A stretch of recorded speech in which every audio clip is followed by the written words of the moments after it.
সুপ্রিয় দর্শক, আসসালামু আলাইকুম। অন্যান্য ধর্মাবলম্বীদের শুভেচ্ছা ও স্বাগতম।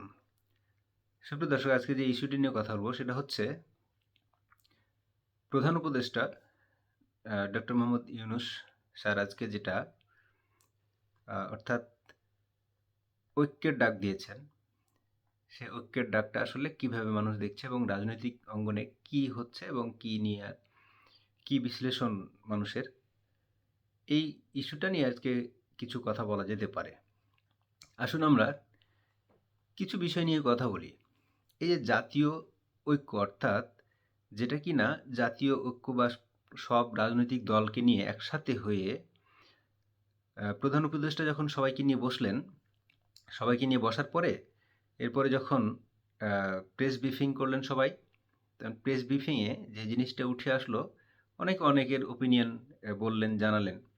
এখন এই একটা ঐক্যের ডাক, সেটাতে আসলে কি হতে যাচ্ছে বা কি হওয়ার সম্ভাবনা আছে, তাতে মনে হচ্ছে যে একটা জাতীয় সরকার গঠন হতে পারে বলে এরকম কিছু ধারণা পাওয়া যাচ্ছে। যেটা কিনা আরেকটু স্পষ্ট হয় বাংলাদেশ জামাত ইসলামের মানে সেক্রেটারি জেনারেল ডক্টর শফিকুর স্যারের কাছ থেকে যেটা বোঝা যায়, শোনা যায়, যেটা বুঝলাম, যে একটা জাতীয় সরকারের দিকে এই সরকারটা আগাচ্ছে আর কি। তো যেটা ডক্টর শফিকুর রহমান বললেন যে এই ২-১ দিনের মধ্যে আপনারা সুখবর পাবেন। এই ২-১ দিনের মধ্যে সুখবর পাবো যে আমরা, এই ২-১ দিনের মধ্যে সুখবর পাওয়াটা আসলে কি? আসলে কি জাতীয় সরকার গঠনের একটা ডাক, নাকি অন্য কিছু? যদিও এই সময়ে এসে জাতীয় সরকার গঠন হয়, তাহলে আসলে কার লাভ, কার ক্ষতি, বা রাজনীতিতে কি মেরুকরণ হতে চলেছে, কি হতে পারে? এখানে যেটা বলা বাহুল্য, যে জাতীয় সরকারে কিন্তু আওয়ামী লীগকে তো নিষিদ্ধ করে দেওয়া হয় নাই, জাতীয় পার্টিকেও নিষিদ্ধ করা হয় নাই, কিন্তু আওয়ামী লীগকেও ডাকা হয়নি, জাতীয় পার্টিকেও ডাকা হয় নাই। এরকম আরও কিছু ছোট ছোট দল আছে যাদেরকে ডাকা হয় নাই। এখন এই জাতীয় সরকার যদি গঠন হয়, তাহলে কি হতে পারে আর কি হতে পারে না। এই জাতীয় সরকারের ডাক কিন্তু সর্বপ্রথম বিএনপি এটা প্রস্তাবনায় ছিল। সে সময় কিন্তু জাতীয় সরকার গঠন হয়নি। যে সময় জাতীয় সরকার গঠন করার কথা বিএনপি বলেছিল, সে সময় গঠন হলে বিএনপির জন্য সেই সময়টা অনেকটাই তার অনুকূলেই থাকতো বলে আমরা মনে করি, এবং যারা রাজনীতি নিয়ে বিশ্লেষণ করেন তারা, আপনারাও মনে করেন বা অনেকেই জানেন। এখন যে ঘটনাটি ঘটলো, জাতীয় সরকার গঠনকে কেন্দ্র করে যা ঘটতে যাচ্ছে, সেটার কারণটা কি আসলে? এখন কেন জাতীয় সরকার গঠন হচ্ছে আর তখন কেন হলো না? এখন বিএনপি যখন বলেছিল তখন হলো না, এখন হতে চাওয়ার মানেগুলো হচ্ছে যেটা, সেটা ধরেন যদি জাতীয় সরকার গঠন হয় তাহলে কতদিনের জন্য হবে? একটা প্রশ্ন। ধরেন ২ বছর জন্য একটা জাতীয় সরকার গঠন হলো, তাহলে কি ২ বছর নির্বাচন ব্যবস্থাটি পিছিয়ে গেল না? যদি নির্বাচন ব্যবস্থাটি ২ বছর পিছিয়ে যায়, তাহলে আখেরে লাভ এবং কার ক্ষতি?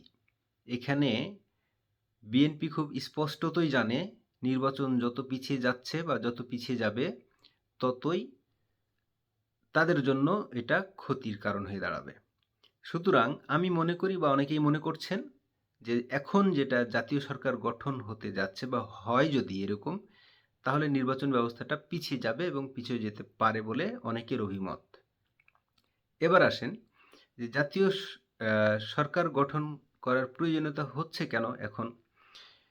সরকার যখন আইন শৃঙ্খলা এবং বিভিন্ন ইস্যু পরিস্থিতি নিয়ে যখন লেজে গোবরে অবস্থা তৈরি করে ফেলেছে, সরকারের ভিতর থেকে কন্ট্রোলহীন সব কিছু, যখন নিয়ন্ত্রণের বাইরে যখন চলে যায় সব কিছু, চলে যাচ্ছে যখন সব কিছু, তখন জাতীয় সরকারটা খুব দরকার বলে মনে করছেন প্রধান উপদেষ্টা।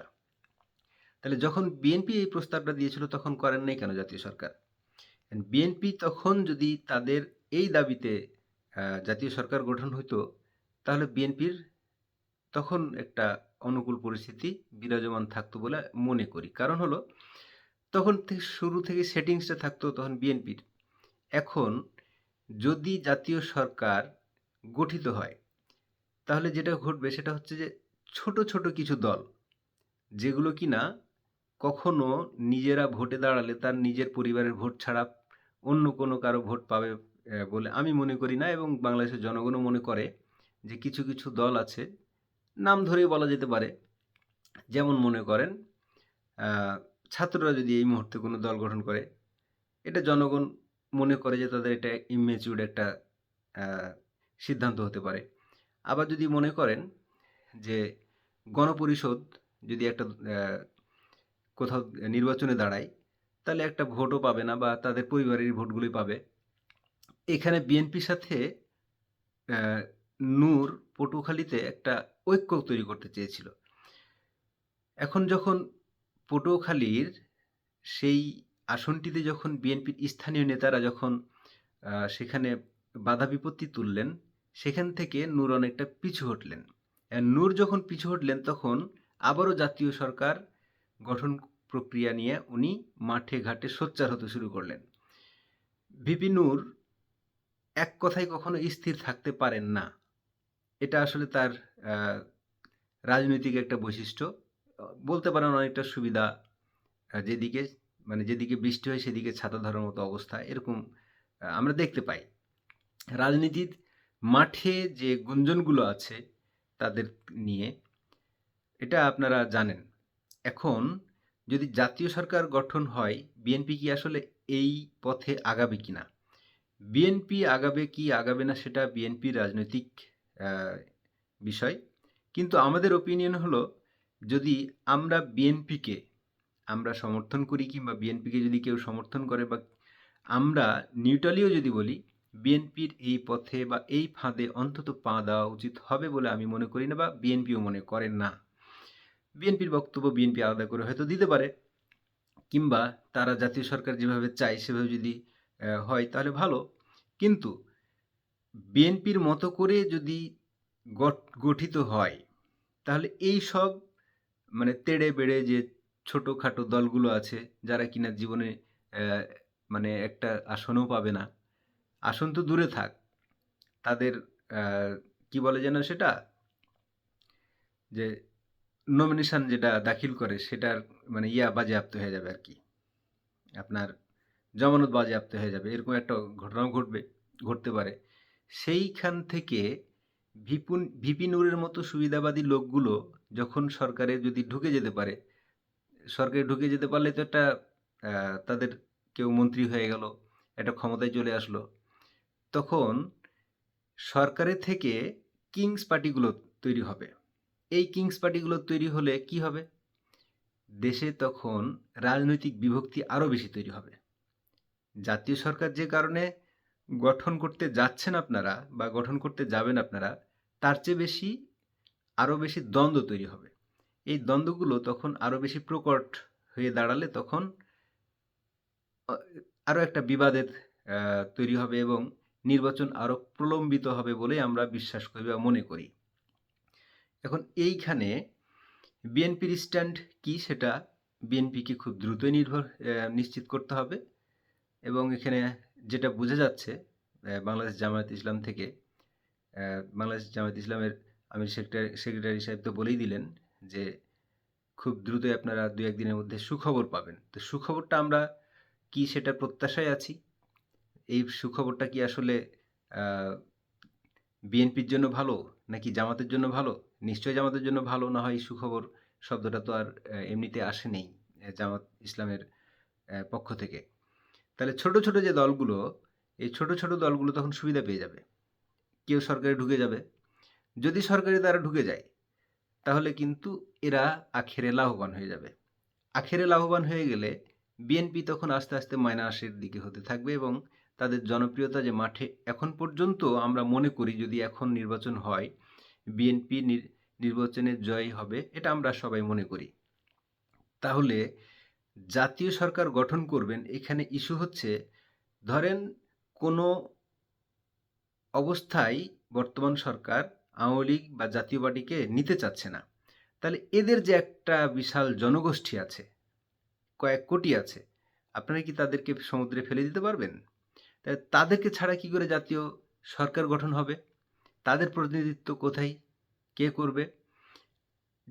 আওয়ামী লীগকে কি আপনারা একেবারে দালিলিকভাবে, আইনিভাবে আপনারা কি কিংবা নির্বাহী আদেশে নিষিদ্ধ করেছেন?